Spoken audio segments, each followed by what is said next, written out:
केवल 4 साल उनकी बीमारी में ही चले गए। पवई सबसे बड़ा प्रोजेक्ट पवई में सिविल अस्पताल आया है। अस्पताल का पैसा आ भी गया है, लेकिन उसके बाद भी काम चालू नहीं हो पा रहा है। बीमारू राज्य था, आज विकसित राज्य की श्रेणी में आ रहा।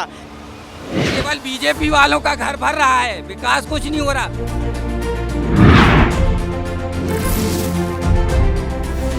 हीरों की नगरी कहे जाने वाले पन्ना जिले की सबसे बड़ी विधानसभा है पवई।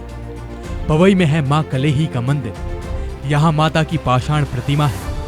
मान्यता के अनुसार यहाँ देवी रौद्र रूप में विराजमान है।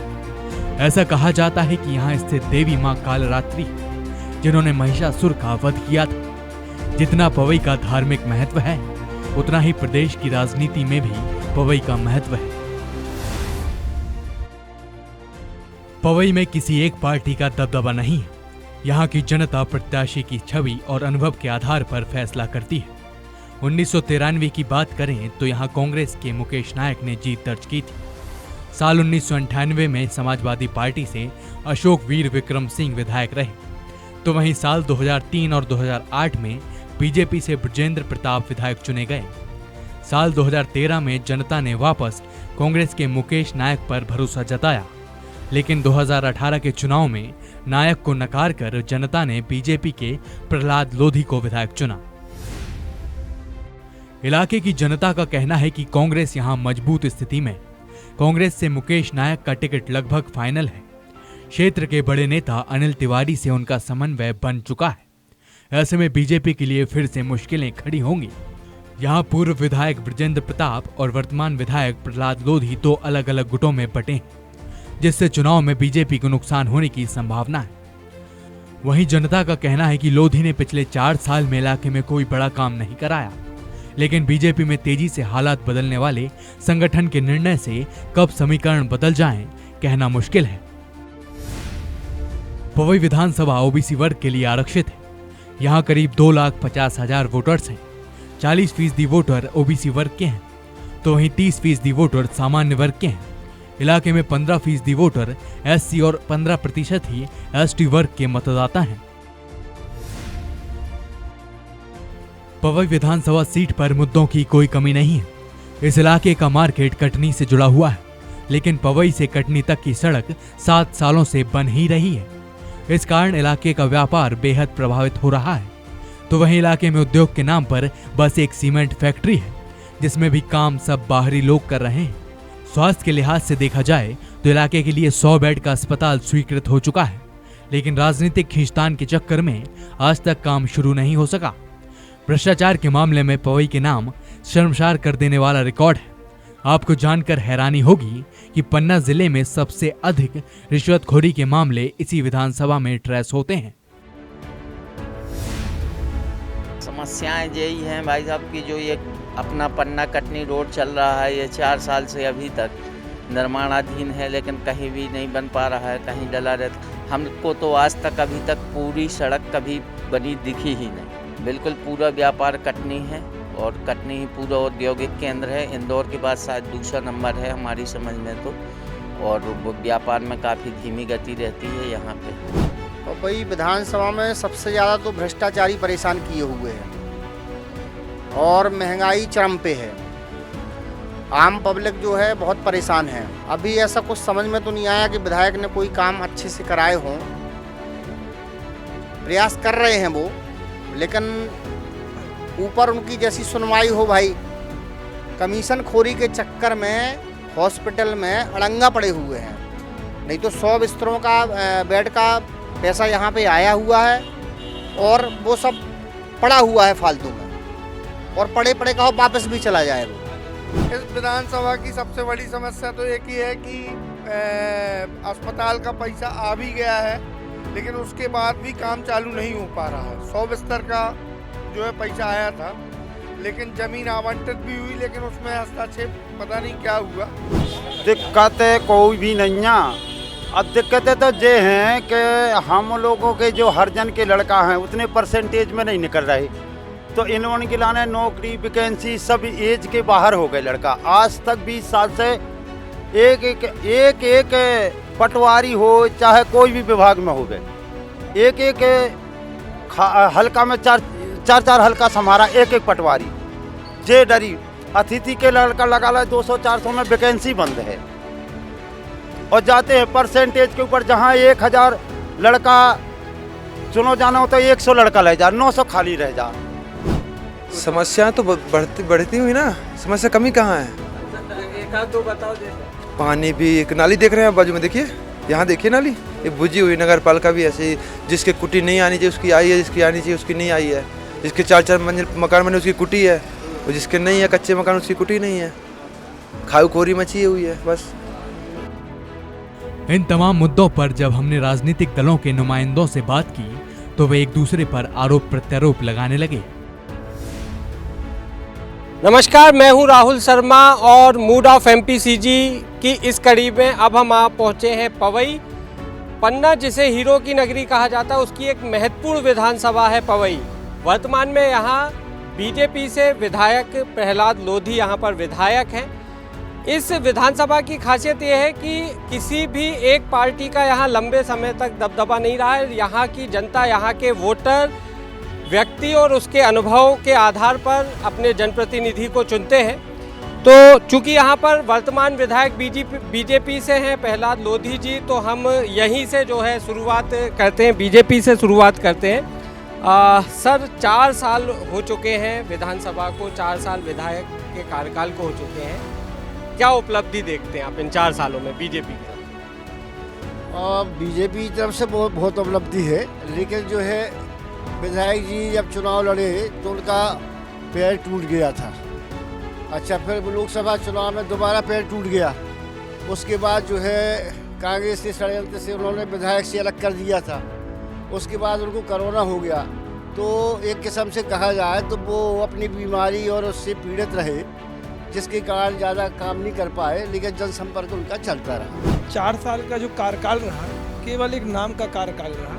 इस 4 साल में ना ही कोई विकास कार्य हुए हैं, ना ही कोई बड़े प्रोजेक्ट हमारे यहाँ आए हैं, ना ही कोई निर्माण कार्य हुए हैं। केवल 4 साल उनकी बीमारी में ही चले गए और धन है कम से कम विधायक बनने के बाद वो स्वस्थ हो गए, वैसे स्वास्थ्य की काम। जो हमारे भाई ने कहा कि पवई जो बड़ा प्रोजेक्ट नहीं आया है, पवई में सबसे बड़ा प्रोजेक्ट है, पवई में सिविल अस्पताल आया है। इस सिविल अस्पताल के लिए 10 करोड़ रुपये शासन ने स्वीकृत भी किए हैं और पैसा भी आ गया है। सिविल अस्पताल की ज़मीन भी स्वीकृत हो गई है। तो ये सबसे बड़ा पवई क्षेत्र के लिए सिविल अस्पताल, जो गरीब जनता के लिए जो कटनी या सतना या पन्ना जाना पड़ता था, उसके लिए तो आदमी को स्वास्थ्य के लिए पहले तो स्वास्थ्य है। बीजेपी सरकार घोषणा सरकार है, ये कह देना कि 10 करोड़ आवंटित कर दिए, वो तो आज हम 14-15 साल से देख रहे हैं। आपकी घोषणाएं क्या ज़मीन पे कारगर हुई? इससे पेट नहीं भरता। ये सरकार लूटपाट खसोट करने वाली सरकार है। हमारी कांग्रेस पार्टी की सरकार टैक्स लगाती थी, बड़े लोगों पे, गरीबों में वितरण होता था। आज ये जब से बीजेपी सरकार, खासतौर से सेंट्रल सरकार में मोदी जी पधारे हैं, तब से छोटे से बड़े गरीबों का खासतौर से शोषण हो रहा है। जीएसटी नहीं बन रहा और न बनेगा। ये तो घोषणा वीर हैं शिवराज सिंह मुख्यमंत्री मध्य प्रदेश शासन। 15 महीने कांग्रेस की सरकार ने काम क्या किया है, ठीक है। अब बचा 2.5 वर्ष। 2.5 वर्ष में 2 वर्ष कोरोना काल में चले गए। हमें एक बीमारू राज्य मिला था, मध्य प्रदेश एक बीमारू राज्य हमें मिला था 2003 में। सड़कें नहीं थी, रोड नहीं थी, लाइटें नहीं थी। क्या स्थिति थी, कैसी स्थिति थी? बीमारू राज्य से हम विकासशील राज्य की ओर बढ़े, विकासशील राज्य से आज हम समृद्ध मध्य प्रदेश की ओर बढ़ रहे हैं, समृद्ध मध्य प्रदेश से आज हम आत्मनिर्भर मध्य प्रदेश की ओर बढ़ रहे हैं। ये आप देख रहे हैं मध्य प्रदेश में। वर्तमान की आप पवई विधानसभा की बात कर रहे हैं अभी, तो आप पवई विधानसभा की इकोनॉमी और 230 विधानसभाओं को बराबर कर लीजिए। जो 230 विधानसभा है, आज 230 विधानसभाओं का बजट और पवई विधानसभा के बजट में आप जिस दिन आप कंपेयर कर लेंगे, आपको पता चल जाएगा कि पवई विधानसभा को मध्य प्रदेश की सरकार ने कितना पैसा दिया और मध्य प्रदेश की सरकार अभी क्या काम कर रही है। वो 15 साल की उपलब्धि की बात कर रही। उपलब्धि सामने आना चाहिए। जब उपलब्धि का मतलब जो सामने दिखेगा वही ना उपलब्धि मानी जाएगी। दूसरी बात, जहाँ तक सड़कों की बात है, ये टुकड़ों टुकड़ों में पता नहीं कितने साल से ये निर्माण चल रहा है। जैसे आज करो काल खत्म। 17 साल से क्या कर रही है भाजपा? 17 साल से यहाँ काबिज है, 15 महीने की बात करने लगे, 17 साल की बात नहीं कर रहे। यहाँ कोई विकास नहीं है, यहाँ विकास के नाम पे पत्थर नहीं रखा गया, कुछ नहीं। यहाँ तक कि यहाँ की जो स्वेच्छांदान राशि होती है उसका भी बंटनवार हो रहा है, कार्यकर्ताओं में बांटी जा रही है। केवल कागज पे घोषणा होती है, कागज पे विधायक निधि के पैसे का पत्थर गड़ा के शिलान्यास करना भाजपा का ये पहला मुद्दा है।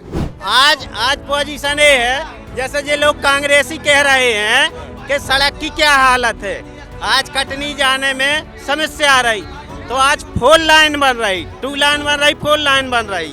इसलिए मतलब देरी तो लगेगी थोड़ी, लेकिन आज जो विकास हो रहा है, जो बीमारू राज्य था आज विकसित राज्य की श्रेणी में आ रहा। 5 वर्ष से लगातार कृषि अवार्ड मिल रहा है, जहाँ कुछ हो नहीं रहा था आज कृषि अवार्ड मिल रहा है। चलिए आम आदमी पार्टी से भी यहाँ हैं, हम इनसे भी यहाँ के मुद्दे सुन जाते हैं। जी सर, मेरा यहाँ के वर्तमान विधायक से सिर्फ एक सवाल है कि जिस प्रकार ये कह रहे हैं कि उनका इलाज, वो तो लाजवाब था इलाज, पर क्या यहाँ की महिलाओं के लिए एक सीनियर महिला डॉक्टर दी?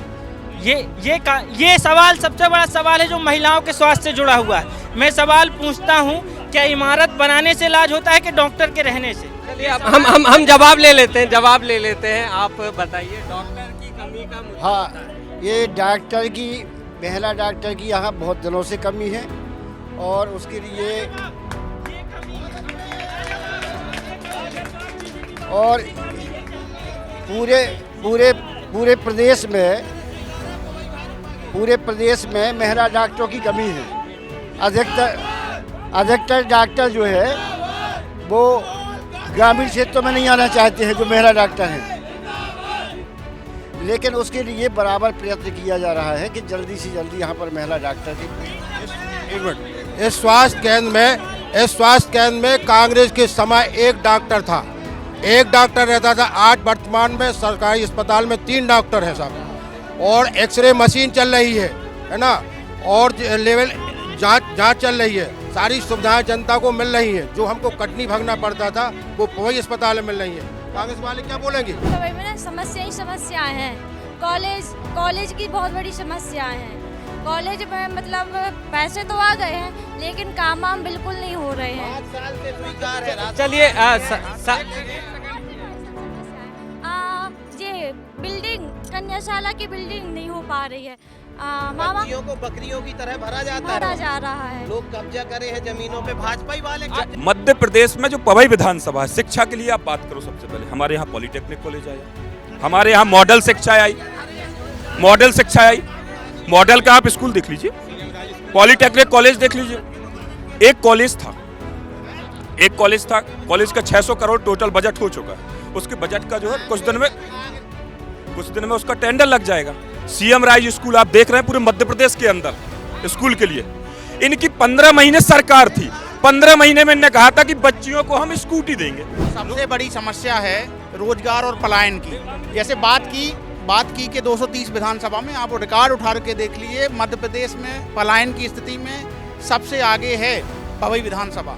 यहाँ रोजगार के कोई साधन नहीं है। पहले मनरेगा से गांव में 100 दिवस का वो लोगों के लिए नहीं है, वो मजदूरों के लिए। कितने मजदूरों को मोदी सरकार ने मजदूरों को चूस लिया, किसानों को इसको रोजगार मिला। अपने पन्ना जिला में उद्योग के लिए सीमेंट फैक्ट्री आई। उस सीमेंट फैक्ट्री में 500 मजदूरों को रोजगार मिल रहा है। और सभी पवई विधानसभा भी, माननीय विधानसभा जो कांग्रेस के जब से देश आजाद हुआ है, पवई विधानसभा का पन्ना जिला उद्योग विहीन जिला था। भारतीय जनता पार्टी की सरकार आने में उद्योग पहला ऐसा है कि भारतीय जनता पार्टी में उद्योग लगा है, उद्योग आया है। ये भारतीय जनता पार्टी की देन है। कांग्रेस पार्टी के पास तो कुछ है ही नहीं है। जैसे माननीय ने बताया है कि यहाँ पे माना हमने भाजपा फैक्ट्री लाई है, एक आदमी बता दें ये कि पवई विधानसभा से है तो हम मान जाएंगे। ये जो फैक्ट्री आई है इसमें माननीय मुख्यमंत्री जी शिवराज सिंह पार्टनर हैं, माननीय खनिज मंत्री ब्रजेंद्र प्रताप सिंह जी पार्टनर हैं, बीडी शर्मा पार्टनर है, और जो लोकल का यहाँ विधायक है उसको रेवन काटने के, उसको स्टेज पे बैठने के लिए जगह नहीं दी इनने। ये सरासर गलत है, ये सरासर गलत है। आज पता करके हम लोगों को ये नहीं पता, जो इनने आरोप लगाए हैं कि उस फैक्ट्री में जो उन लोगों ने बताया है, जो इनने बताया है कि ब्रजेंद्र प्रताप सिंह इस क्षेत्र के विकास पर और वास्तव में बहुत स्वच्छ छवि के नेता हैं। और ब्रजेंद्र प्रताप सिंह ने पूरे मध्य प्रदेश के अंदर, आप देख लीजिए, आप जो व्यक्तिगत रूप से उस विधानसभा के जो लोग हैं, अपने हृदय में हाथ रख के कह ले, और 15 दिन के अंदर वो यहाँ से अपनी विधानसभा बदलकर पन्ना से 8 दिन में पन्ना विधानसभा से चुनाव जीते हैं। कांग्रेस को यहाँ पर कुल 22% वोट ही मिले हैं। नाइक जी यहाँ से 22,000 से हार के गए हैं 22,000 से। यहाँ गुजरात के ठेकेदार आए हैं, मोदी जी के आदमी, उनने पूरी पवई को खोद डाला, लूट डाला। 4 साल से योजना चल रही है, 30 करोड़ की योजना है। आने वाले 30 साल तक पवई को पानी नहीं मिलेगा। मुकेश नाइक जी की देन है, दूसरा भाजपा वालों ने है। ये योजना मुकेश नायक पवई से विधायक थे, और उस समय उनने ये पेयजल योजना के लिए ले आए थे। उसी के समय जो ठेकेदार जो है उन्होंने करवाया था, और उनके कांग्रेस के समय सुनो भाई साहब, कांग्रेस का अध्यक्ष था, कांग्रेस की उपाध्यक्ष थी, कांग्रेस की परिषद थी, उन्हीं के कार्यकाल में भ्रष्टाचार हुआ, उस पर न रोड बन पाए और न कुछ हो पाया। पूरी कांग्रेस की परिषद थी, इसलिए कोई विकास नहीं। नहर में जबरदस्त भ्रष्टाचार कर रहा है। जितनी नहरें अभी बन रही विधानसभा में, लीपा पोती चल रही, सीमेंट तो उसमें नाम मात्र का लग रहा है। आप देखिए नहर जा करके। सबसे बड़ी बात मुद्दे की ये है कि बीजेपी की यही शासन है, उसी के ठेकेदार है, केवल बीजेपी वालों का घर भर रहा है, विकास कुछ नहीं हो रहा। उन्हीं की सरकार है, उन्हीं के ठेकेदार है। आरोप प्रत्यारोप का दौर चलता रहेगा। इसके अलावा दासूत्र ने इलाके के प्रबुद्धजनों, वरिष्ठ पत्रकारों और आम जनता से बात की तो कुछ सवाल निकल कर आए। इलाके में रोजगार को लेकर तमाम समस्याएं हैं, आपने इसके समाधान के लिए क्या किया? मूलभूत सुविधाओं को लेकर आपने कितनी राशि खर्च की? लोगों को बेहतर स्वास्थ्य सेवाएं मिल सकें, इसके लिए आपने क्या प्रयास किए? इलाके में खराब सड़कों को लेकर जनता परेशान है, आपने इस पर ध्यान दिया? 4 साल में आपके कराए कोई 4 बड़े विकास कार्य बताएं। विधायक प्रहलाद लोधी के पास जनता के इन सवालों का कोई जवाब नहीं था। जनता के सवालों से विधायक प्रहलाद लोधी भागते नजर आए। द सूत्र की खबरों को देखने के लिए प्ले स्टोर और एप्पल स्टोर से डाउनलोड करें हमारा ऐप द सूत्र। आप हमारी खबरें thesutra.com पर भी देख सकते हैं। Social media platforms Twitter, Facebook और इंस्टाग्राम पर भी हमें फॉलो कर सकते हैं। साथ ही यूट्यूब पर भी हमें सब्सक्राइब करें। यदि आपकी नहीं हो रही कोई सुनवाई और आपके पास है कोई खबर, तो हमारे व्हाट्सएप नंबर 700000244141 पर भेजिए और बनिए हमारे सूत्र।